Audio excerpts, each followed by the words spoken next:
Good morning to everyone.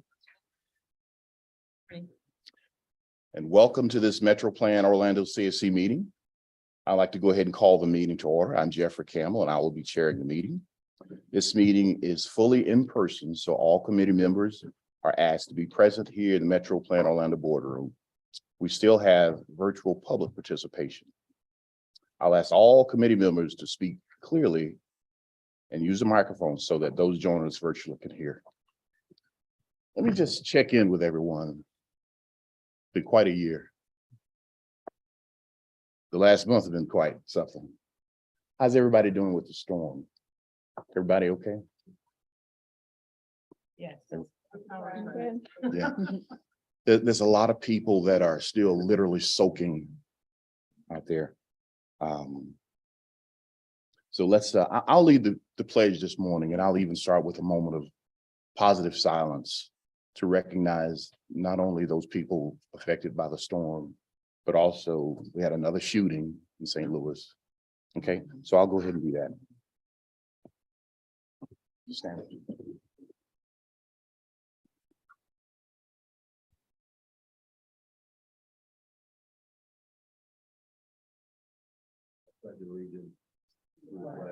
United States of America, to the republic which stands, one nation, indivisible, liberty, justice for all.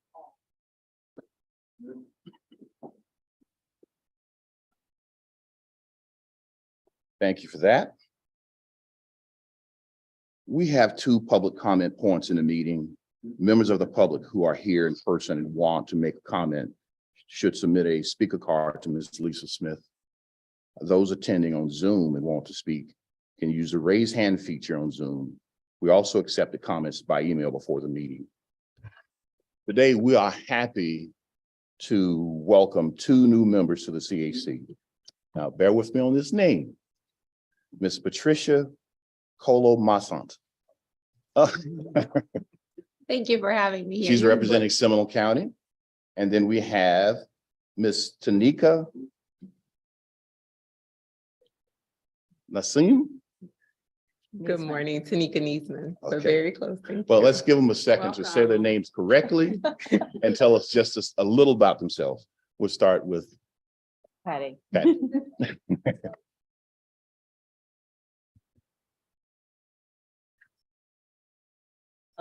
My background's in health and wellness.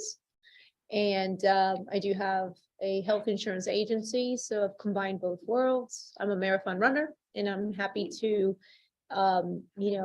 learn and hopefully add some value to the meetings and to the community. So thank you for having me. Thanks for being here. Good morning. My name is Tanika Niesman. I come with 9 years of experience as a planner in the land development studio at the City of Orlando. I'm a boy mom, so I'm an official boy mom, I'm told. So I use a lot of the trails, a lot of the parks. I'm out and about a lot trying to run off that energy. I'm very excited to bring not only my professional, but my personal perspective and look forward to seeing what all we can do. Very good. And welcome again. Thank you for being here. I want to start out with some good news. I had shared 6 months ago that I had a cousin that was going, speaking of transportation, on a very long trip to the International Space Station. Well, I'm happy to say cousin made it back home. Crew and everyone's back. So Jessica Watkins, my cousin, my first cousin's granddaughter. So she's back home. We have some other good news. I like to recognize good things when they're going on. One member has, I'm going to let Member White explain to us what's going on with her. Yes, thank you. With all the work, and hi, Patricia. Glad to see you from Seminole County. I think we've met on the pavement at some of those 5Ks and half marathons. So welcome to both of you. It's a pleasure to announce that I'm in my tenure as the president of the Florida Public Health Association.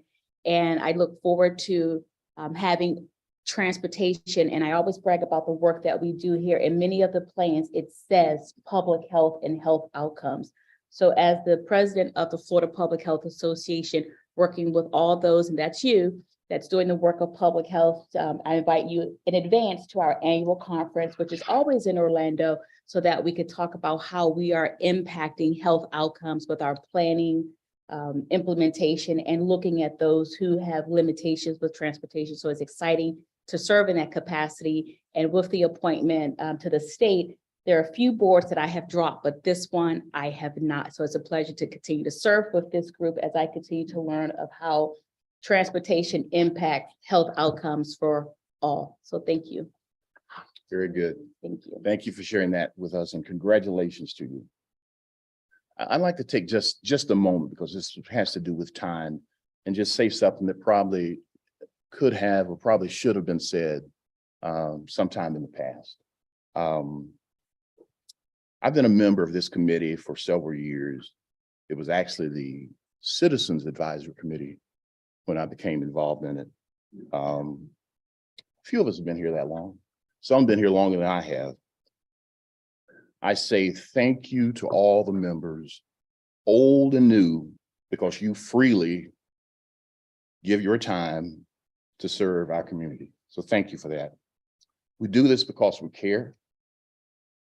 We do this because we have a passion for not only transportation, but what's going on in our communities and in our neighborhoods.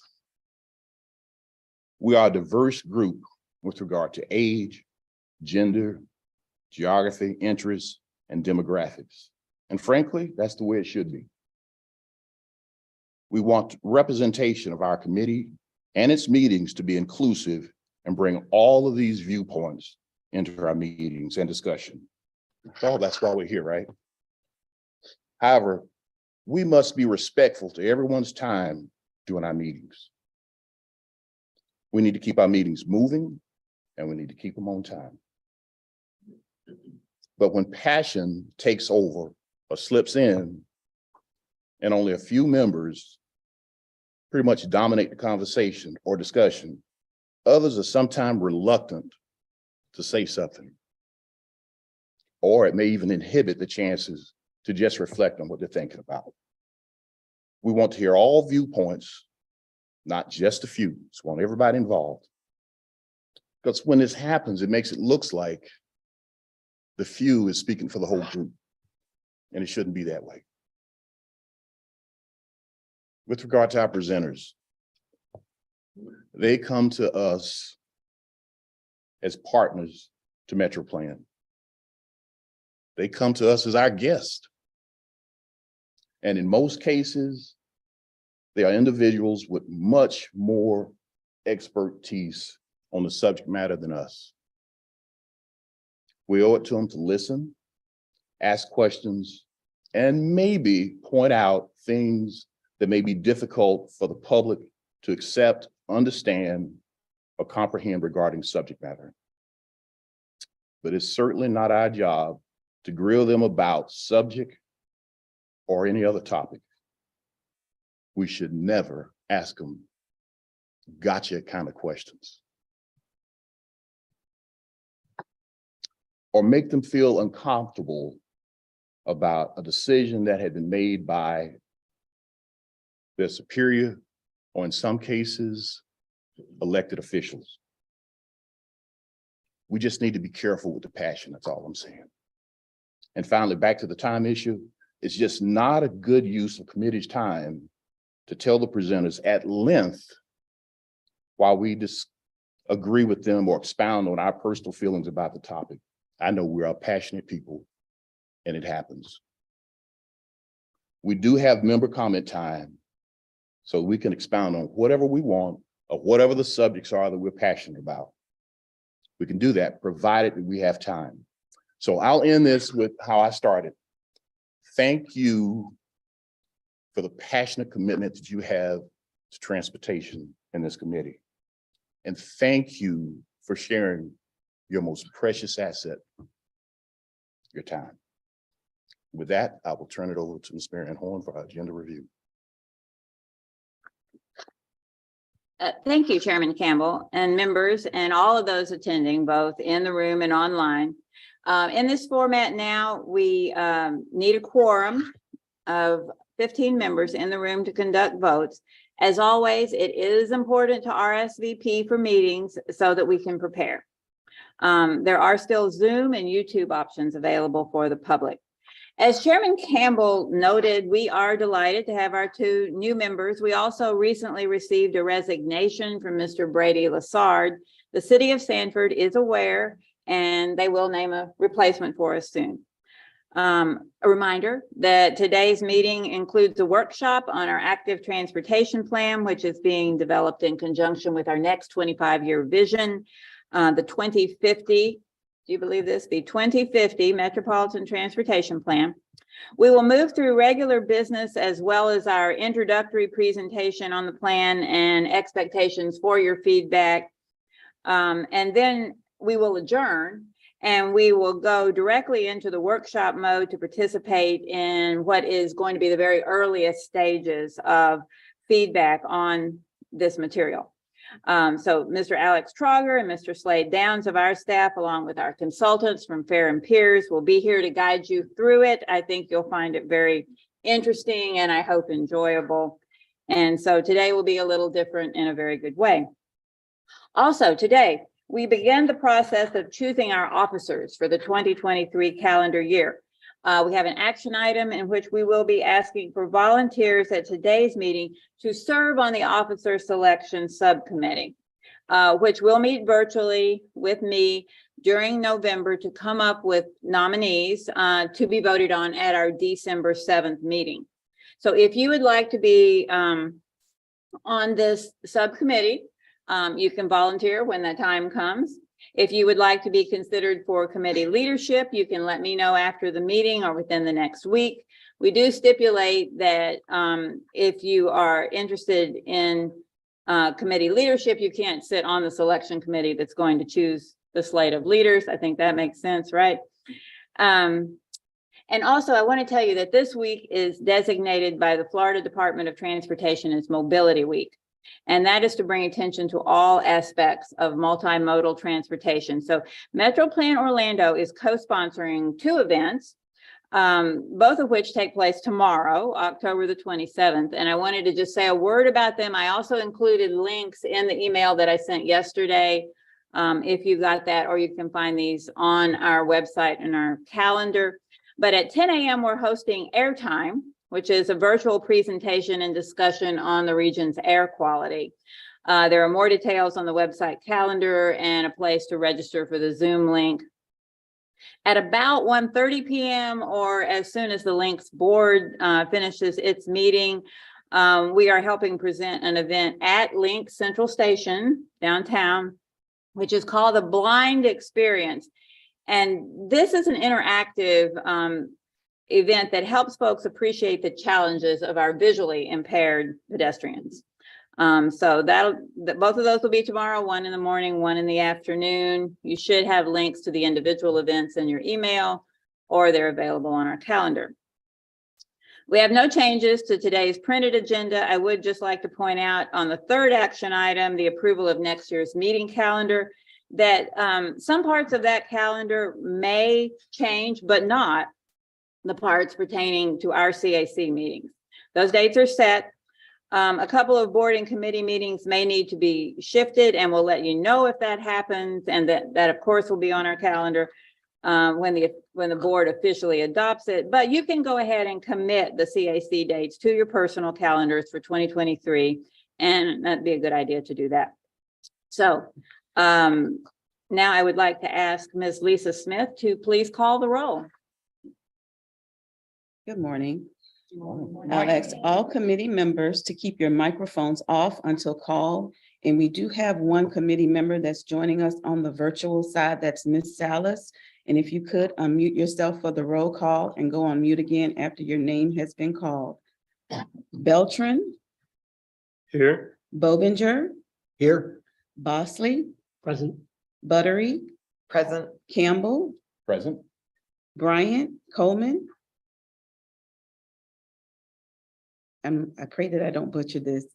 Coloca Masad, Here.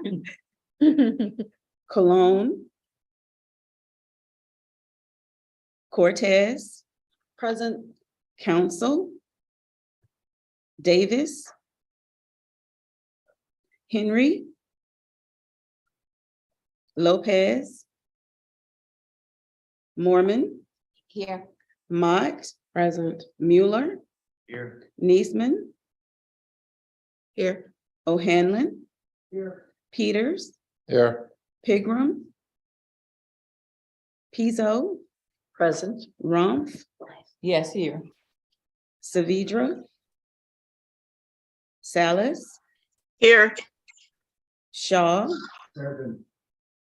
Sabilla, Stevens, Torrealba, Webster, Here.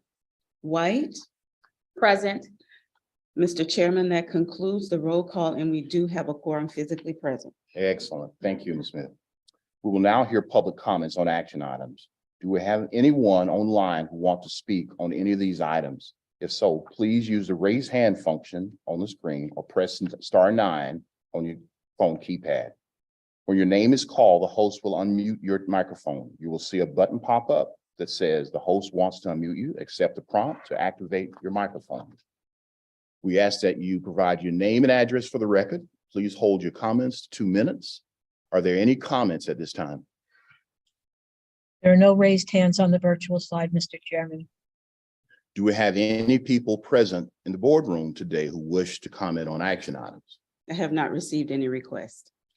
Were there any written comments submitted before the meeting? Mr. Chair, we did not receive any written comments before the meeting. Okay. As we said, we have 3 action items today. We'll ask for a motion and a second. Glad we have a quorum. Then open the floor for discussion. Members making or seconding a motion, please state your name for the record. Our first item is approval of our minutes from our August 24th meeting. Everyone had a chance to review those. We have a motion. Motion to approve. RJ. We have, I think Dr. Shaw gave us first, so you'll be seconding. Okay, any discussion with regard to the minutes? Okay, with that, all in favor? Aye. Any opposes? Seeing none, that motion carries. Okay, moving on to the next one. This one has to do with appointment of Officer Selection Committee. We need volunteers from each county to serve on that committee. So I guess this is a raise your hand if you'd like to do that. Someone for Orange, Seminole, Dr. Shaw, Osceola, Orange. Orange County. So we have Osceola, Orange,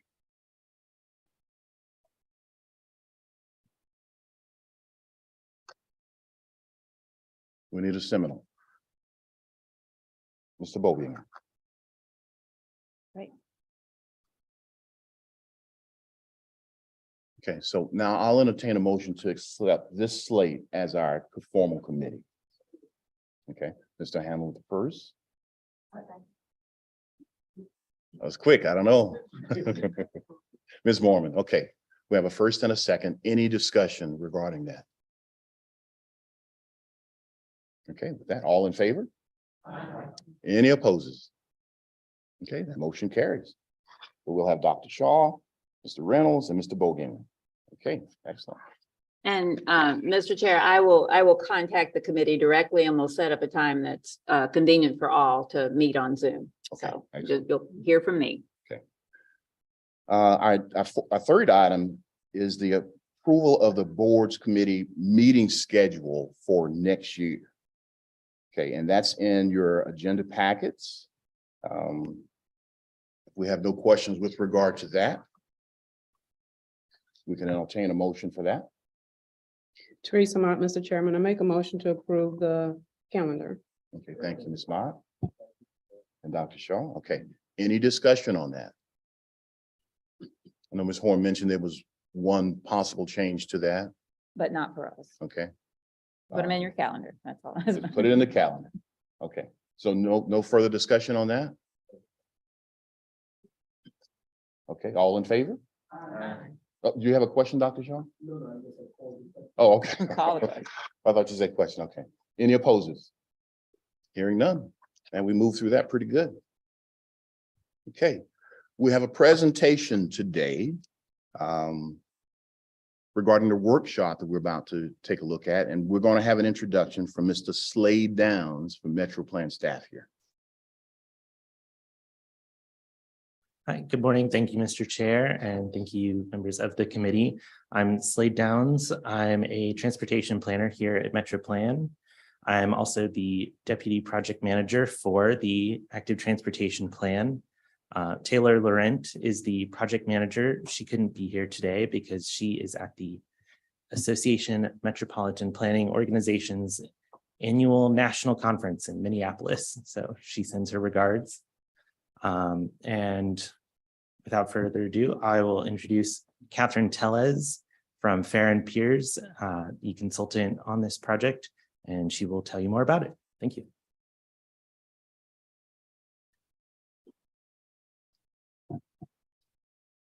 Welcome, Ms. Catherine Tellez. Great. Good morning, committee members. I'm pleased to be here today, and thank you so much for the opportunity to introduce you to the Metro Plan Orlando Active Transportation Plan. As Slade mentioned, I'm Catherine Tellez. I'm a principal transportation planner with Farron Piers. I'm based here in Orlando. I use our active transportation systems all the time, so very excited to have a role in this, helping to support the Metro Plan team. So our goals for this brief presentation are to provide you an introduction to the overall plan and its purpose, outline specific tasks that will be conducted, and then provide directions for the workshop. That should be a fun morning for you, maybe a little change of pace from your normal meetings. So for some of you, this may be the first time that you've been involved in the preparation of an active transportation plan, and you may not know what is typically included. So an active transportation plan, or ATP, you may hear us refer to it as that, provides comprehensive strategies to provide better options for walking, bicycling, access to transit, will ultimately identify new or modified infrastructure, policies, and processes based on feedback from this group and many other groups, as well as the general public to achieve the desired goals. You may be wondering what we mean by the word better. And it may mean different things to different people. So that's something we'll strive to come to some consensus through the course of the project. So at this point, we're generally referring to comfort and safety. You may have a bicycle facility that's on a 6-lane, high-speed arterial right next to traffic. That's not very comfortable for most people, but it is a bicycle facility. So we want to make sure that we're planning for the right types of facilities and the right types of places to help everybody use our active transportation system. So what can we expect from the plan, and what is Metro Plan Orlando's role? So the general goals are really to conduct a detailed assessment of active transportation in the region, and we'll get into some more specifics in the various tasks. But we want to make sure that the planned facilities in the region are still feasible. We know that some of these plans were prepared many years ago, and perhaps there's a project that for whatever reason hasn't been constructed and is no longer really considered feasible. We want to see if there's maybe a different option then that could be considered. And then we want to identify gaps in the network that could be filled by new facilities on the MPO roadway network and then other off-network corridors such as utility alignments. Once the plan is adopted, the active transportation plan will then be incorporated into that 2050 Metropolitan Transportation Plan. Hard to believe we're now planning for 2050. That seems like a long way away. But you know, these are our children and grandchildren that will be enjoying all of these facilities in the future. And then Metro Plan Orlando's role is to really prioritize projects and then allocate regional funding such that they can get constructed. So I'll transition into a little bit of a project overview. So we have 5 key tasks in the project, and I'll go through some highlights of each of these. So the main task is really engagement. We don't want to plan this in a vacuum. We want to get feedback from lots of people. We're in the process of establishing a steering committee that will have their first meeting in a few weeks. We'll be having a few workshops like this. We're meeting on Friday with the technical advisory committee, and we'll be back in front of this board a number of times throughout the process, probably some short status updates as we're moving along, and then another workshop planned for late in the spring, going out to the general public. And then again, all of the other boards and committees that Metro Plan hosts, just making sure that we're getting that broad range of feedback. Task 2, this is sort of where we are a little bit right now, as well as working on the engagement piece. So really making sure that we have a good sense of what's currently on the ground and then what is currently planned. We'll then be taking a close look at right-of-way. We want to see where there's options to put in new facilities. We also know that access to transit is a huge component. So we want to take a look at where transit stops are, how those biking and walking facilities connect to them, and then where we have the highest ridership, because that might help us prioritize where we really need to make improvements. We'll also be looking at crash data. One of the goals of this project is to ultimately improve transportation safety outcomes. So we want to understand where some of those crashes are occurring. And then demographic data. We want to understand who benefits from a project and make sure that the benefits are spread to those perhaps who need it most, or communities that perhaps have not had higher levels of investment in the past.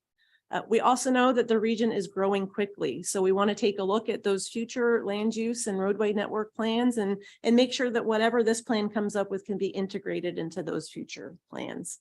And then a policy review. We just kind of want to get the lay of the land of all the policies. And then once we have that, we'll be doing a lot of other analysis.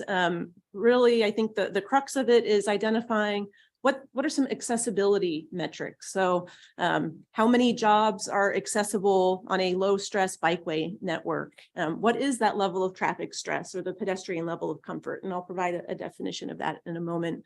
And then where are some opportunity areas for us to add new facilities or enhance existing facilities?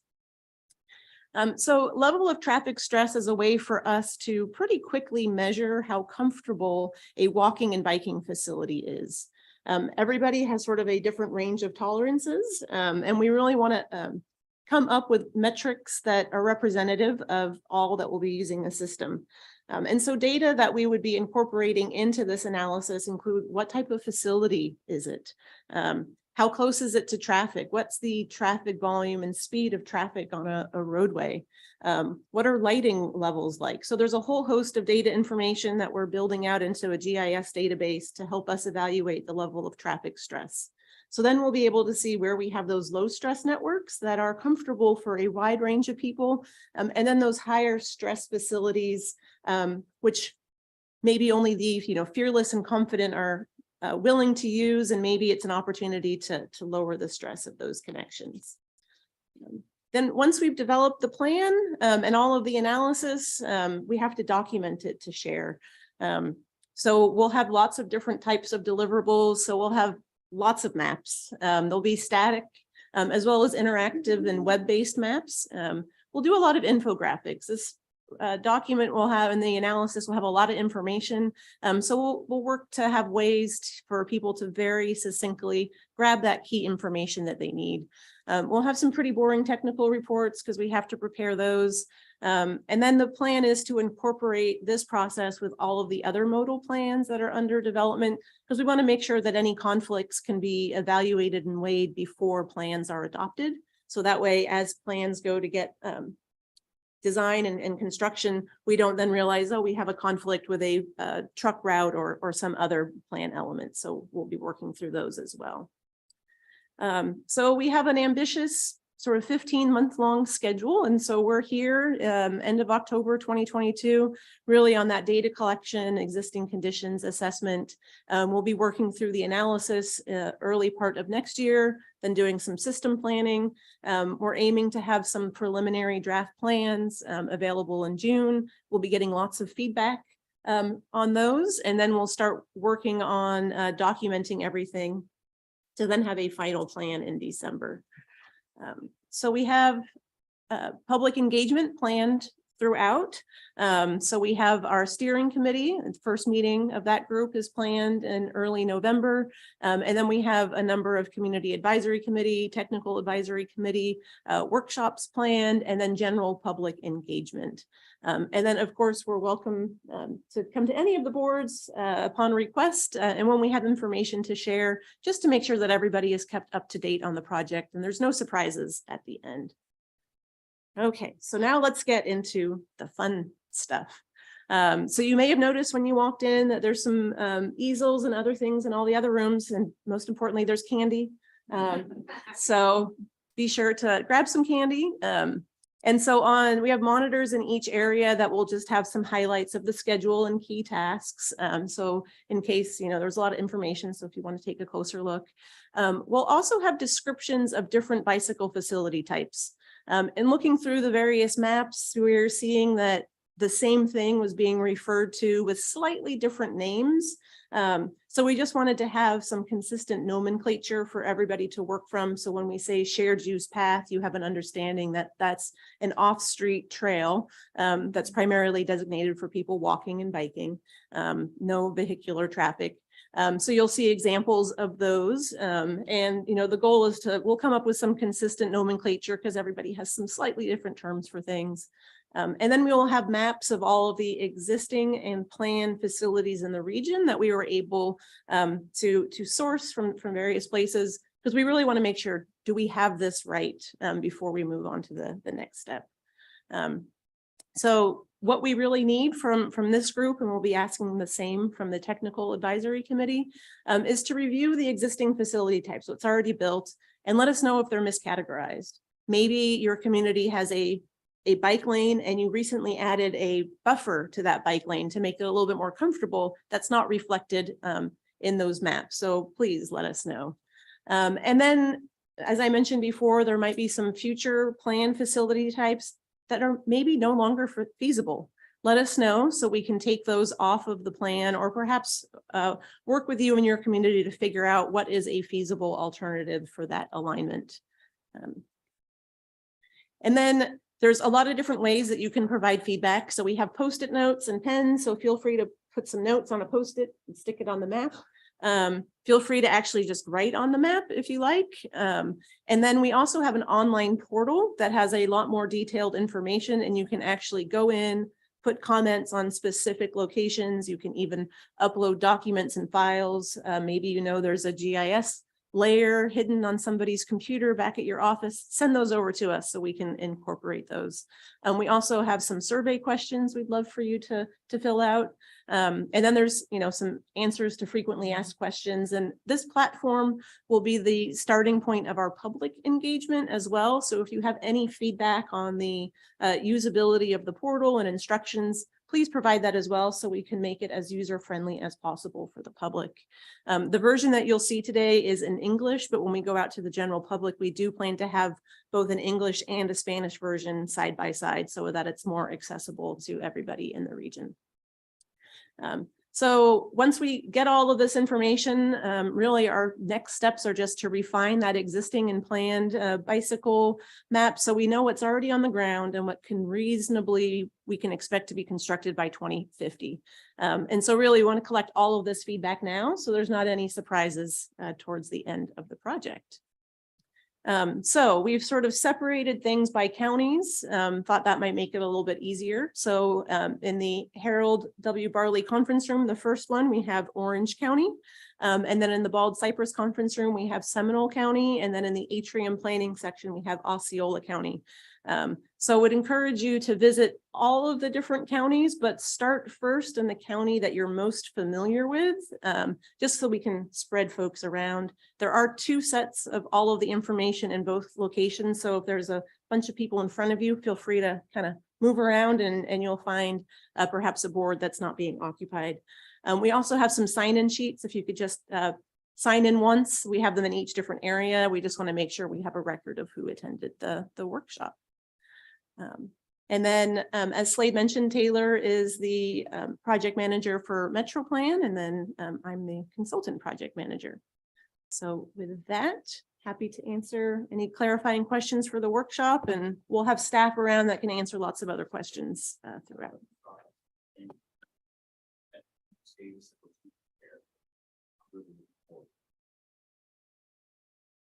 Great question. I want to say it.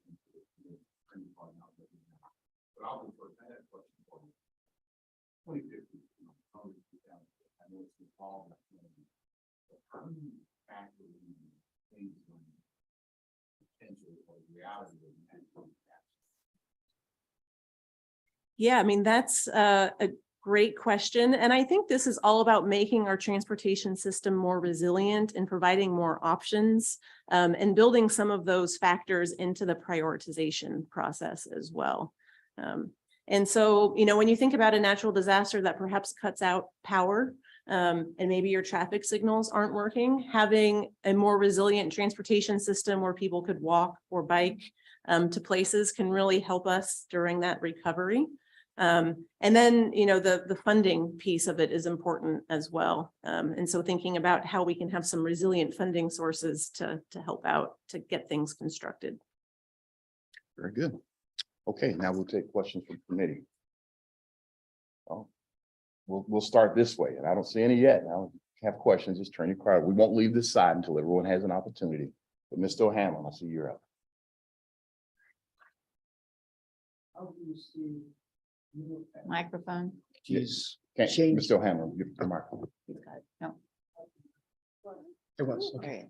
How do you see new effective technologies changing what we're going to do in the future? And amongst those new technologies, motorized bikes and motorized skateboards, where do they fit in?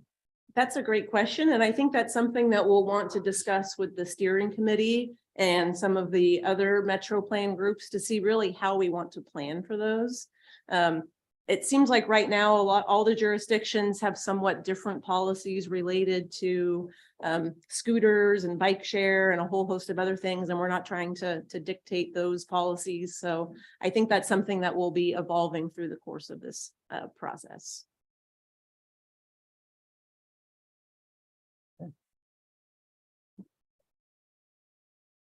Anybody else over here? Ms. White, you back. Yes, I love the theme ride and stride. I participated in walkability assessment. Can you tell me more how that differentiates from your traffic stress methodology?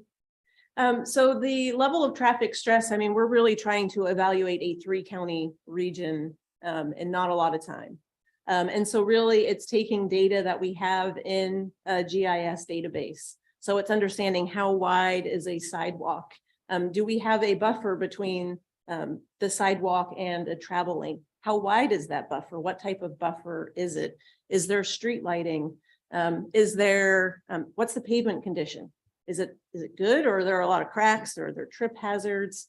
And then also looking at the frequency of crossing locations. So you may have a really nice, great sidewalk and then some really great stuff on the other side of the street, but no great way to get across. So we'll be looking at some of those factors as well. Okay, good over here. Mr. Beltran, you good? Yeah. You good? Okay, we'll turn to this side.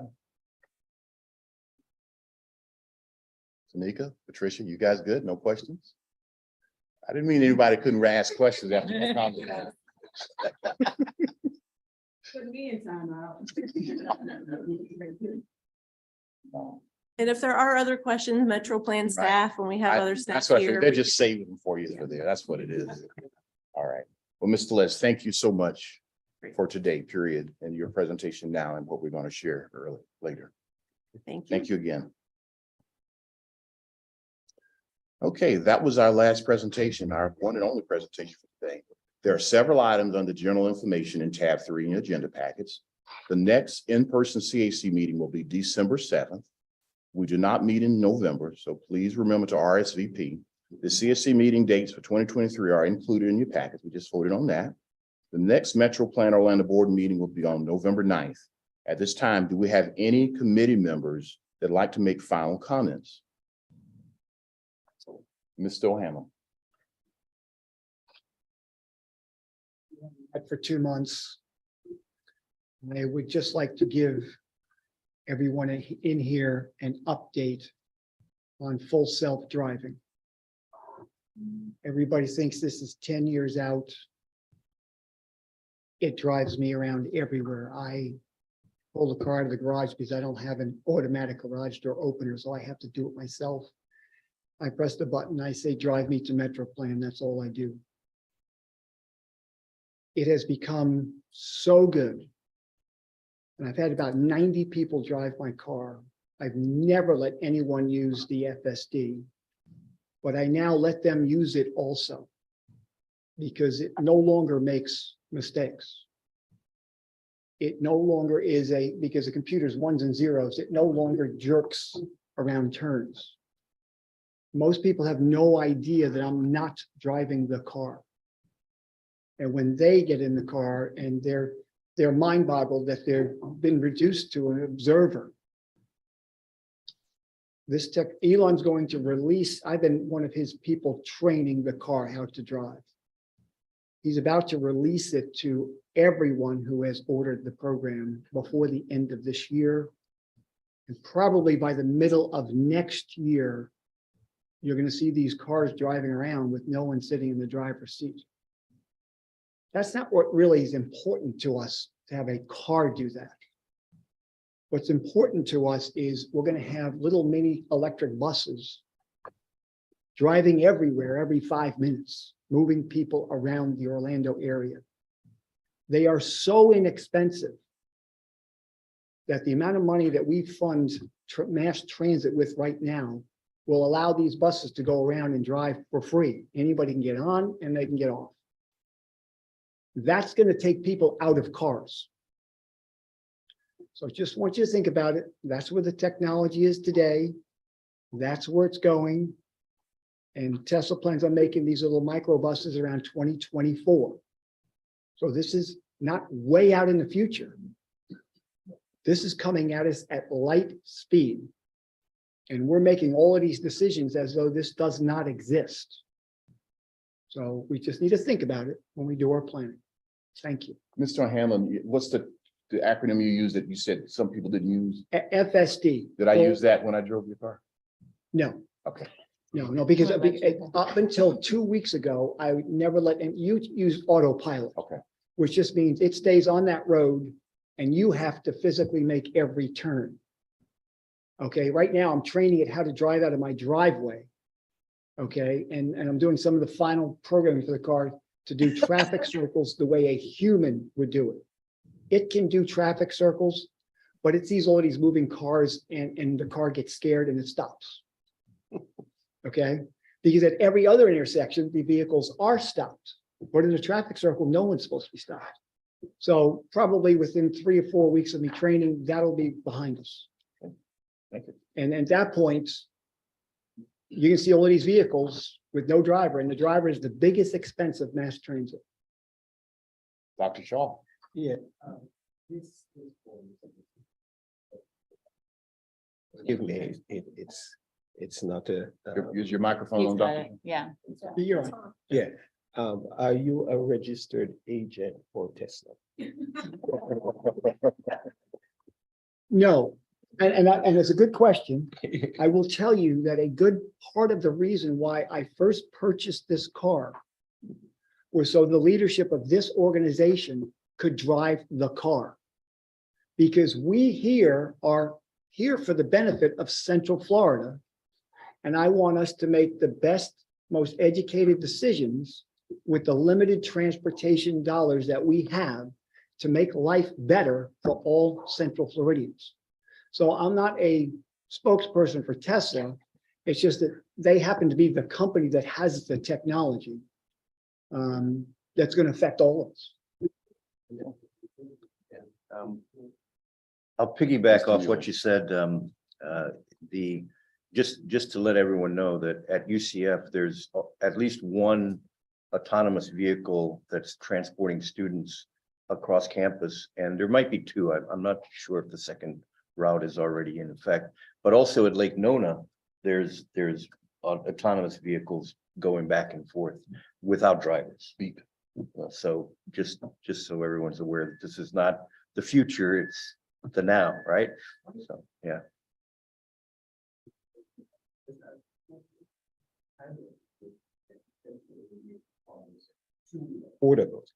Okay. I can actually address that. Elon in his earnings call said they came out with the Model X and Model S. Then the Model 3 and Model Y were half the cost of the Model X and Model S. It's coming down. He's now doing the two new cars that he's been designing for the past couple of years are going to be half the price of a Model Y and a Model 3. So that's $25,000-$30,000. And he said the cars will be smaller to get the cost down. He's not announced when he's going to do two new factories announced at the end of this year. They could be for these cars. I don't know, but they're coming soon. Okay, I think that takes care of this side. Anyone else here? Mr. Chair, I need to make a quick announcement before we move on. Excuse me for breaking in here, but we just got word from the building people that someone chained their bicycle to the gazebo downstairs. If that was a member of the CAC, we would like to excuse you now so you can go and rescue your bicycle before our top-notch security people cut that chain. Thank you, Ms. Buttery. Okay, that's all. We got it. Okay, all right. Were we all set over here? Excuse me. So no, he needs to bring the price of the convertible down. You're not getting me out of my Miata until it comes down. That's all. All right, moving to this side. Marissa. We're all done We over have here, another right? hand? I don't see one. Did I miss it? Okay. Did we have a hand online? Yes, you do. Hello, Who do can we you hear have? me? It's Marisa Salas here. I'm in Solace. Hi, You're thank you. recognized. It's been great. Okay, so given everything, I'm gonna piggyback on the piggyback, is that there is so many interesting things going on, including with the transportation vehicles themselves and how we go back and forth. I think we also start to need to talk about and kind of re-educate ourselves about the restructuring of highways themselves. There's been a lot of efforts in other larger cities on dismantling the segregated areas that have been bifurcated by our highway system and our road systems. I think if we're going to have this kind of inclusive transportation, we also need to take an eye to these roads that are in some places being kind of put back down to ground level. I know that that is way beyond our, purview here and probably not capable of really attacking, but I think needs to be said that there's this new effort and also a new bill in 2021 from the new Secretary of Transportation that came out to try to get funds to try to start thinking about not building more, but building less and trying to make sure we're equitable in that level as well. So I wanted to bring that to everyone's attention, and I have an article to share, so I'll do that later to the committee. Very good. Thank you, Ms. Salas. Okay, I think that concludes that. Okay, so we have come to the second public comment period. If any members of the public wish to comment and are joining us virtually, please use the raise hand function and you will be recognized. Or dial *9 on your phone keypad. You will be sent a prompt to unmute your microphone. After you recognize, please state your name and address for the record and limit your comments to 2 minutes, please. Do we have anyone joining us virtually who would like to make a comment? There are no hands raised on the virtual side, Mr. Chairman. Do we have any members of the public attending in person who wish to make a comment? I have not received any. Were there any written requests before the meeting? Mr. Chairman, we did not receive any written comments before the meeting. Okay, that was a fast meeting today. Great. At this time, if there's no further business, we will stand adjourned. We will begin our workshop activity now. Please proceed to the conference room, the atrium area to see the workshop material. You are receiving an email with more information about this. And at this point, I will say we are adjourned. Have a happy Thanksgiving. And one important duty that we have that comes up before we will come together again is to what? Vote. Okay. All right. Thank you so much. I already did.